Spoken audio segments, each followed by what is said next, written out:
The piercing shriek of the train's emergency brakes jolted Quentin Sutherland out of his thoughts, sending his expensive fountain pen skidding across the financial report he'd been reviewing. He caught it just before it tumbled off his fold-down table, cursing under his breath as the high-speed train lurched to an unexpected halt. Outside the window, snow was falling in thick curtains, obscuring the countryside that had been speeding by moments earlier. "Ladies and gentlemen," came the apologetic voice over the intercom, "we're experiencing an unexpected delay due to track issues ahead. We'll update you with more information as soon as possible.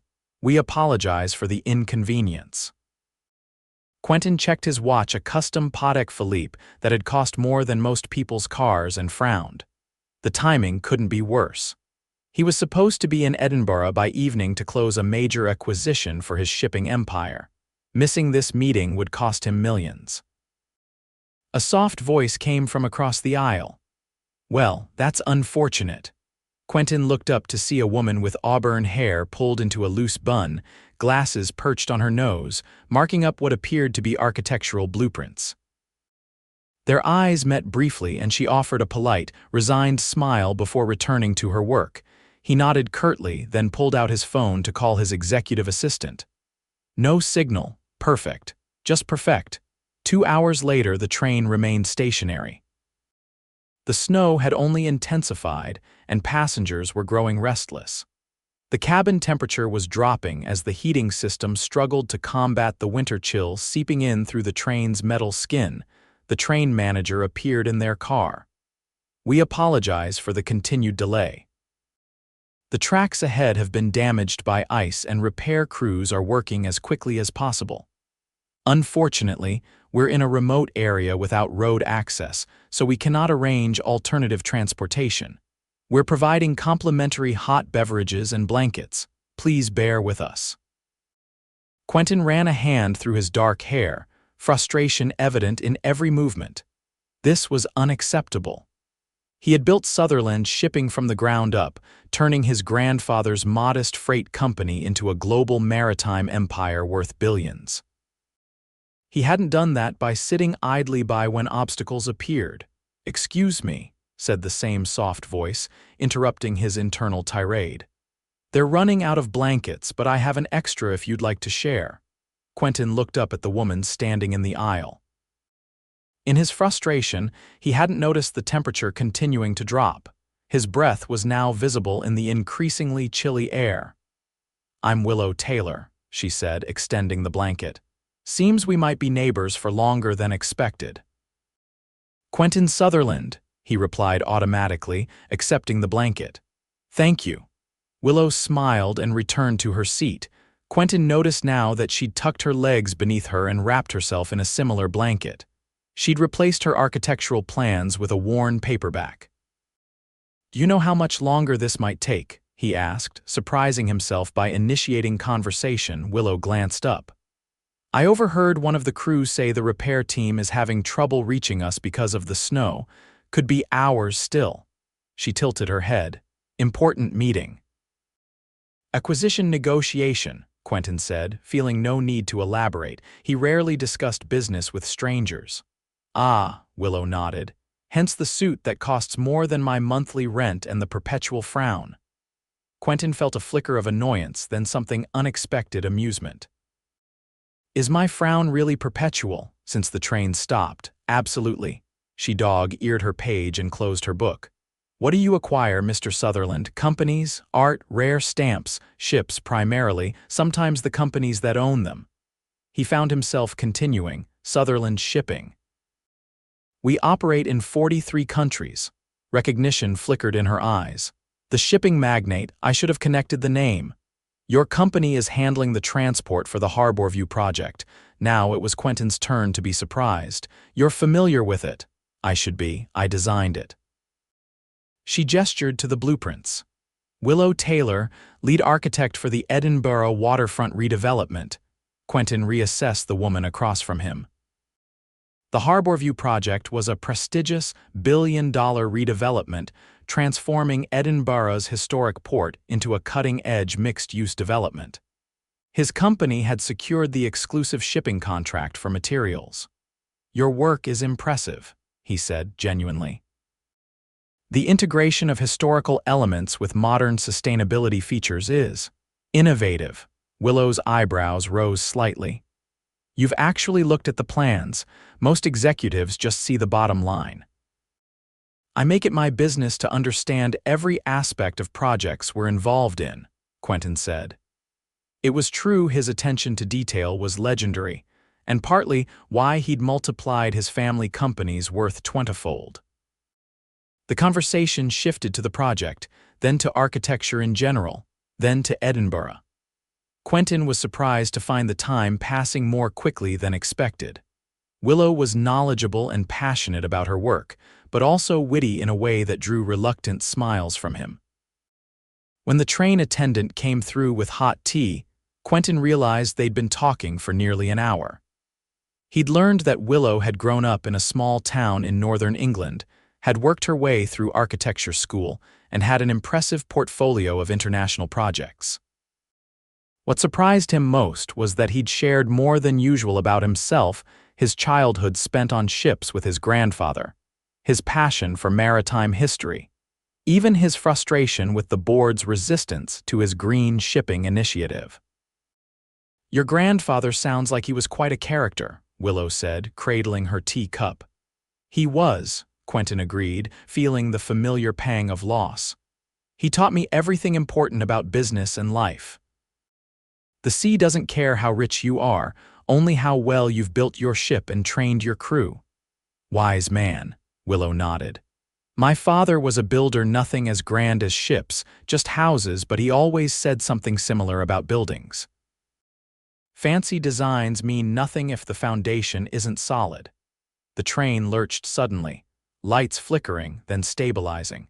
The intercom crackled to life. "Ladies and gentlemen, we apologize, but we've just received word that the repair crew has been delayed due to the worsening storm. We're working on alternatives, but it appears we may be stationary for the night. We're distributing emergency rations and additional blankets. Again, we sincerely apologize." A collective groan went through the car. Quentin checked his phone again, still no signal. There would be no way to make the meeting now. He'd have to rely on his team to handle it, something he rarely did for negotiations of this magnitude. "Looks like we're having an unexpected slumber party," Willow said, trying to lighten the mood. Quentin couldn't help but smile at her optimism. "Not exactly the 5-star accommodation I'd planned for tonight." "Oh, and what 5-star accommodation would that be?" she asked. "The Balmoral. I always stay there when I'm in Edinburgh." "Ah," Willow nodded. "I know it well. I've had many client meetings there, though I usually stay somewhere more modest. The Balmoral's a bit beyond an architect's expense account." As night fell, the temperature in the train continued to drop. The attendants distributed emergency foil blankets and packaged sandwiches. The car lights were dimmed to conserve power, and most passengers attempted to sleep in their seats. Quentin found sleep elusive. Across the aisle, he could see Willow also awake, staring out at the snow-covered landscape now illuminated only by moonlight. On impulse, he gathered his blankets and moved to sit beside her. "Mind if I join you? 2 people generate more heat than one separated by an aisle," Willow smiled. "Practical thinking, please do." They arranged their blankets together, creating a shared cocoon against the cold. The proximity was unusual for Quentin, who typically maintained careful physical boundaries with others. Yet somehow, sitting shoulder to shoulder with this woman he'd just met felt oddly comfortable. "Tell me," Willow said quietly, "what does a shipping billionaire do when he's not acquiring companies or stuck on trains?" Quentin considered the question. What did he do? Work consumed most of his time. "I sail, when I can get away, which isn't often. I have a yacht in the Mediterranean." "Just one," she teased. He chuckled. "3, actually, but the one in Santorini is my favorite." "Of course you have 3 yachts," Willow shook her head, smiling. "And when you're not sailing one of your fleet," Quentin paused, realizing how empty his answer would sound. The truth was, beyond work and occasional sailing, his life was Sparse. No real hobbies. Few close friends. No relationship since his engagement had ended 2 years ago when his fiancée had ultimately decided his work schedule made a real marriage impossible. "I'm rather boring, I'm afraid," he admitted finally. "Work takes most of my time." "I don't believe you're boring," Willow said, studying his face in the dim light. "Reserved, perhaps, focused, but not boring." Quentin felt an unfamiliar warmth that had nothing to do with their shared blankets. "What about you? What does an award-winning architect do in her spare time?" Willow laughed. "How did you know about the awards?" "I told you, I research everything about projects I'm involved with, including the key personnel." "Impressive," she said. "Well, unlike certain billionaires, I do make time for life outside work. I paint watercolors mostly, I hike when weather permits, and I'm learning to play the cello, though my neighbors might prefer I didn't." They talked through the night, sharing stories and perspectives. Quentin learned about Willow's travels designing buildings around the world, her passion for sustainable architecture, her failed marriage to a fellow architect who'd taken credit for her designs, and her close relationship with her younger sister. In turn, he found himself revealing things he rarely discussed: the pressure of taking over the family business at 25 when his father died unexpectedly, his vision for revolutionizing shipping with green technology, his strained relationship with his mother who had never understood his dedication to the company. "You remind me of my grandfather," Quentin said as dawn began to lighten the snow-covered landscape outside. "He could talk to anyone, make them feel at ease. I never had that gift." "You're doing just fine," Willow said, her eyes heavy with fatigue but warm. "Though I suspect you don't let many people see this side of you." "No," he admitted. "I don't." They dozed off eventually, Willow's head resting lightly on his shoulder, their breathing synchronizing in the quiet car. When Quentin awoke a few hours later, he was surprised by how refreshed he felt despite the uncomfortable conditions. A commotion at the front of the car drew their attention. The train manager was making an announcement. "Good news, everyone. The tracks have been repaired and will be moving shortly. We should arrive in Edinburgh by early afternoon. Thank you for your patience during this difficult situation." Relieved murmurs spread through the car. Quentin checked his phone. Finally, a signal. Messages had piled up overnight. His executive assistant had postponed the meeting, explaining the circumstances. The potential acquisition partners had agreed to reschedule for the following day.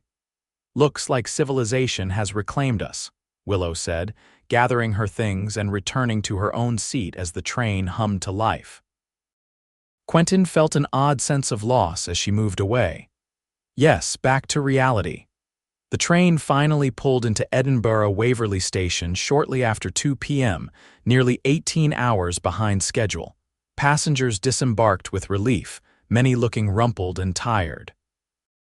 On the platform, Quentin spotted his driver holding a sign with his name. Reality indeed. He turned to Willow, who was adjusting her scarf. "It was unexpected meeting you," he said, suddenly awkward now that they were back in the normal world. "That's one way to put it," she smiled. "Not how either of us planned to spend the night, I imagine."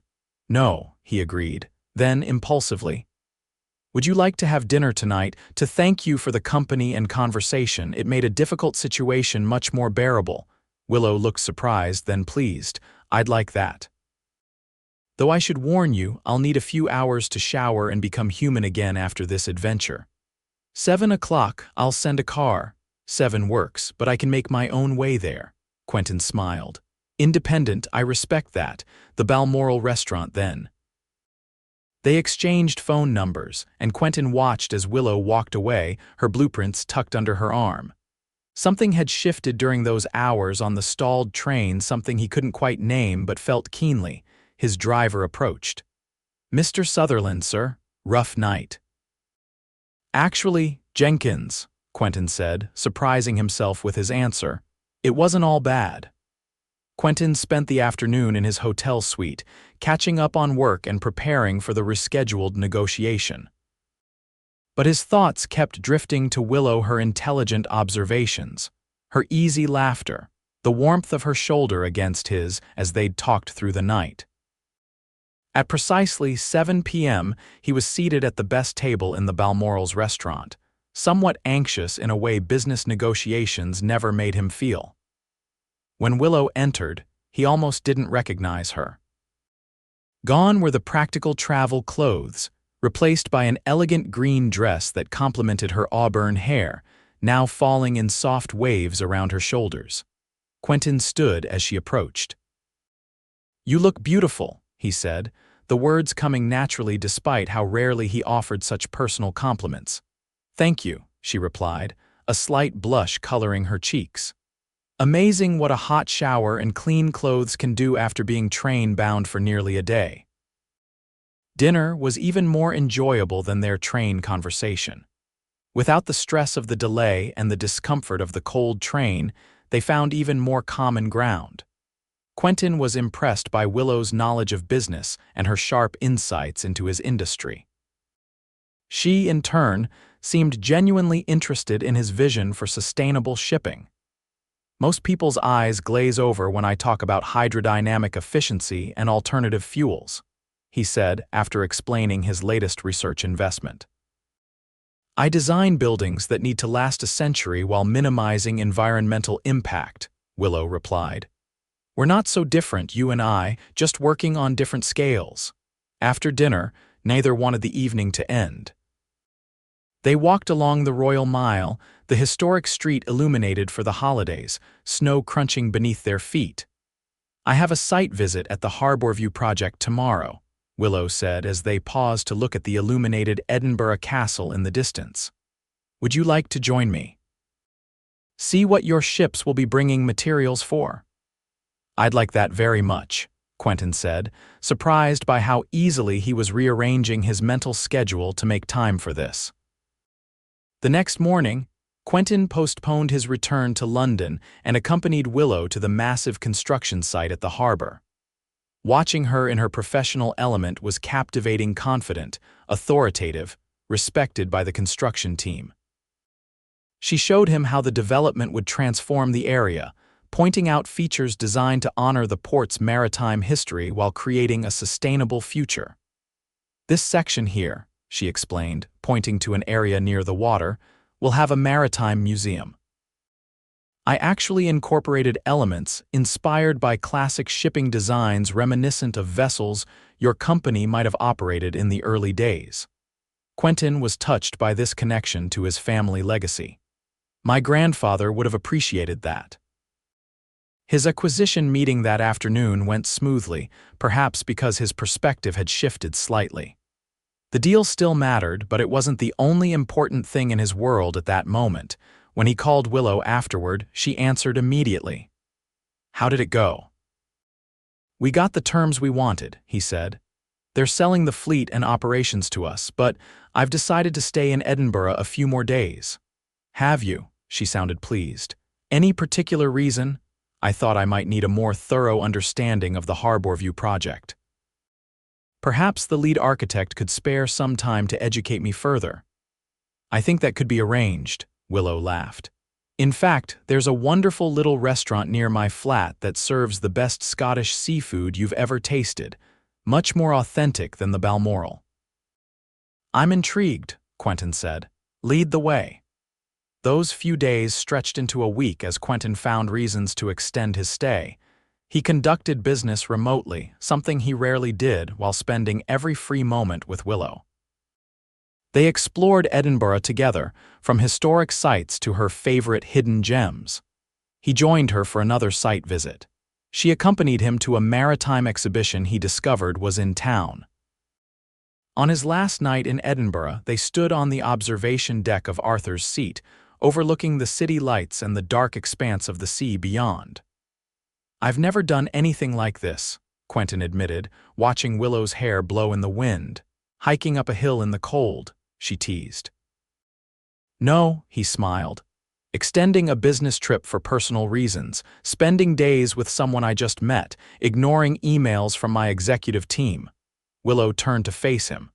"And how does it feel, breaking the pattern?" "Surprisingly good," he said, reaching for her hand. I've built my life around control and precision. I plan everything. Meeting you being stuck on that train, none of that was planned, and yet, she prompted when he paused, and yet these have been some of the best days I can remember. When he kissed her, with the wind whipping around them and the lights of Edinburgh spread below, Quentin felt something long dormant within him awakening. Connection, possibility, joy. The following weeks were a revelation for Quentin. For the first time in his adult life, he made space for something beyond work. He adjusted meetings to make weekend trips to Edinburgh. Willow came to London when her schedule allowed. They talked daily when apart. His executive team was bewildered by the change in their always available CEO. His mother was suspicious when he mentioned Willow during a rare family dinner. An architect from a small town, really, Quentin? Yes, really, he'd replied firmly. She's brilliant, successful in her own right, and she makes me happy. That should be enough. 3 months after their train delay, Quentin invited Willow to join him for a weekend on his yacht in Santorini. As they sailed in the azure waters of the Aegean, he realized how fundamentally his perspective had shifted. "I've been thinking," he said as they lounged on the deck, watching the sunset paint the whitewashed buildings of the caldera, "about opening a European headquarters for Sutherland Shipping." "Oh," Willow looked up from her book. "Where?" "Edinburgh seems promising. Excellent port facilities. Strong maritime tradition. And I happen to know a brilliant architect who could design a spectacular headquarters building." Willow sat up, studying his face. "Are you serious?" "Completely," Quentin said. "I've already had my team research the feasibility. The numbers make sense. But more importantly, it would mean I could be in Edinburgh regularly. With you." Willow's eyes widened. "That's a major business decision. You'd relocate part of your operations for personal reasons?" 6 months ago, I would have said that was terrible business practice, Quentin admitted. "But now I understand something my grandfather tried to teach me that I never fully grasped. He always said, 'Ships are meant to sail, Quentin, not stay anchored in safe harbor.'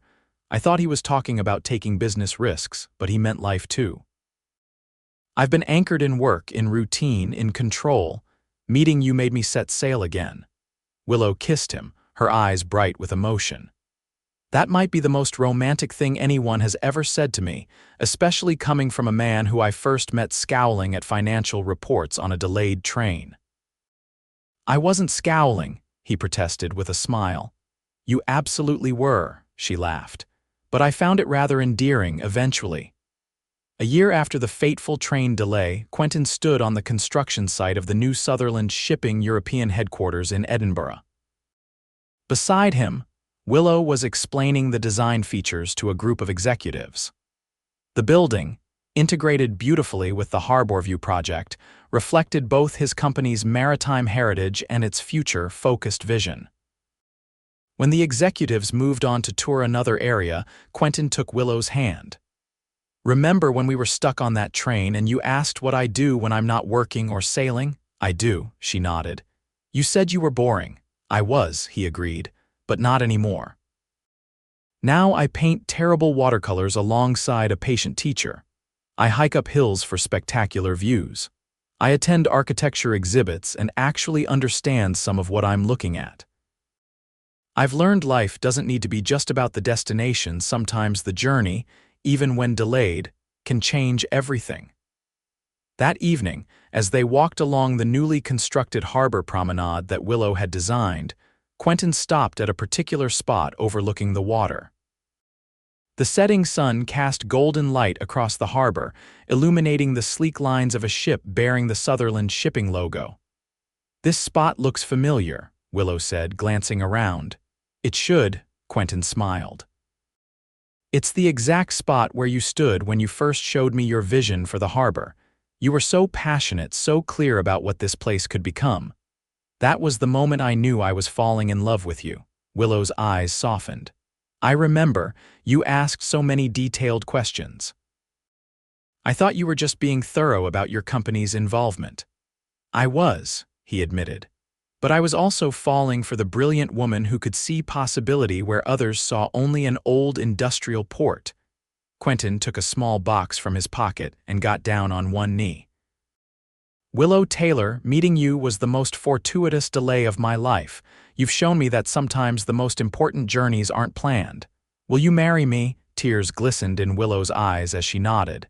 Yes, she whispered. Yes. As he slipped the ring onto her finger and stood to embrace her, cheers erupted from nearby. They turned to see both their teams, his executives and her architectural staff, emerging from hiding places along the promenade, applauding the moment. Later, as they celebrated with champagne at a restaurant overlooking their harbor project, Willow leaned close to him. You know, for a man who built an empire on precise scheduling and careful planning, you've become quite good at embracing the unexpected. I had an excellent teacher, Quentin replied, kissing her hand where his grandmother's restored vintage engagement ring now sat. A brilliant architect who taught me that sometimes the most beautiful designs come from working with unexpected changes, not fighting against them. 2 years later, they stood together on the observation deck of the completed Sutherland shipping headquarters, watching their first child sleep peacefully in Willow's arms. Below them stretched the transformed harbor ships coming and going, people enjoying the public spaces, the Maritime Museum hosting its grand opening. Who would have thought, Willow mused, looking down at their daughter, that a delayed train would lead to all of this? Quentin wrapped his arm around his family, thinking of how a simple mechanical failure had altered the course of his life. I certainly didn't, he said, but I'm eternally grateful for that delay. As they stood together, watching the sun set over the harbor that had brought them together, Quentin reflected on how his life had changed.